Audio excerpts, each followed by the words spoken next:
Ever heard of a guy just vanishing, like poofed into thin air?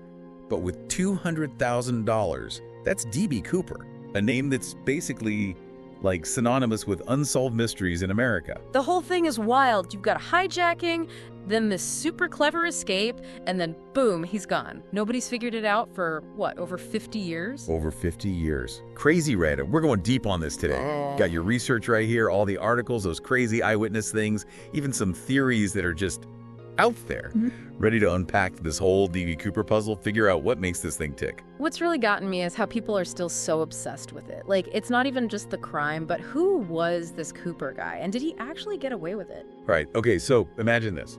It's the day before Thanksgiving, 1971. Everyone thinking about turkey and all that, right? And Northwest Orient Flight 305. It's just a normal flight, Portland to Seattle. Passengers are settling in, and then this man, says his name is Dan Cooper, slips a note to the flight attendant. And that's when everything changes. One piece of paper saying there's a bomb, and suddenly you've got a whole plane held hostage. But here's the thing that gets me: most hijackers, they'd be freaking out, wouldn't they? But everything I've read about this Cooper guy, he was totally calm, polite even. He's ordering drinks, talking to the crew like it's any other Tuesday. Yeah, that always stood out to me too. Most hijackers are desperate, right? Or they're trying to prove some point. But Cooper was ice cold. Like, he had it all planned out. It makes you think maybe it wasn't just heat about the money. Like he was putting on an act or something? Exactly. He was deliberate, calculated. And that's what makes this case so fascinating. So about those demands. He wants 200 grand, which back then, that's a huge EE amount of money for parachutes. But they gotta be civilian ones, not military. And get this, he wants a fuel truck waiting in Seattle. This wasn't some spur-of-the-moment thing. This guy had a plan. And the details, man. He knew what he was talking about, especially when it came to planes. Like, asking for a specific type of parachute, knowing the difference between civilian and military, that's not something everyone knows. And then he's telling the pilots exactly where to fly. He definitely had some experience with planes. Like, this guy wasn't just making it up as he went along. This was planned, which just, like, makes the whole thing even crazier. Yeah. So the plane lands in Seattle. They hand over the money, let the passengers go. Can you imagine being one of those passengers? Getting off that plane, having no idea what just happened. Yeah. I know, they're probably just happy to be on solid ground, right? Totally oblivious. Meanwhile, Cooper, he's got his money, he's got his parachutes, and he's basically like, all right, let's do this thing. They take off again, heading towards Mexico City, just like he wanted. Dude, the tension on that plane must have been insane. The crew's got to do what he says, but they have no clue what's next. And the passengers, they're still in the dark, completely unaware they were just minutes ago caught up in a hijacking. It's wild. But then, get this, somewhere over southwestern Washington, Cooper, he makes his move.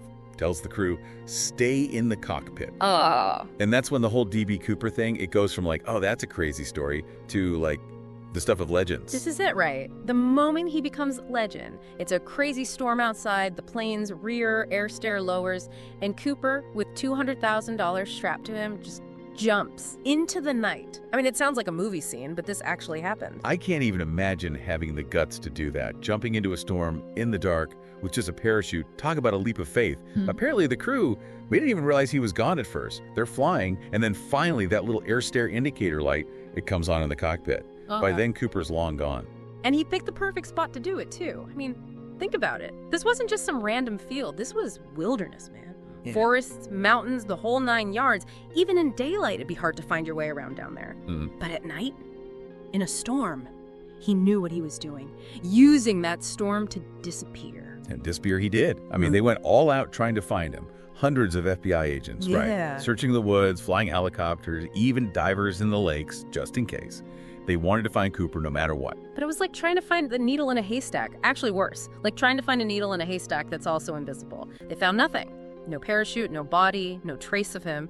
It's almost like he just evaporated into the storm. You know what gets me? It's almost weirder that they found nothing. Like, you'd think all those guys searching, something would turn up. But nope. It's that lack of an ending that, I don't know, it just hooks you, you know? Did D.B. Cooper survive that jump? Or is he like a campfire story now? Forever a mystery. Dude, for real. People have been trying to figure this out for decades. And we might never know the full story. But there's this one thing from your research. It's about that money. 200 grand, right? Most of it's never been found. Wait, really? That's insane. Why go through all that trouble just for the money if you're not going to spend it? My thoughts exactly. It makes me think maybe this whole thing, it wasn't really about the money. Maybe there was another reason, something deeper driving him. Okay, now that's interesting. Like, what else could it be? Man, the more we dig into this, the more questions pop up.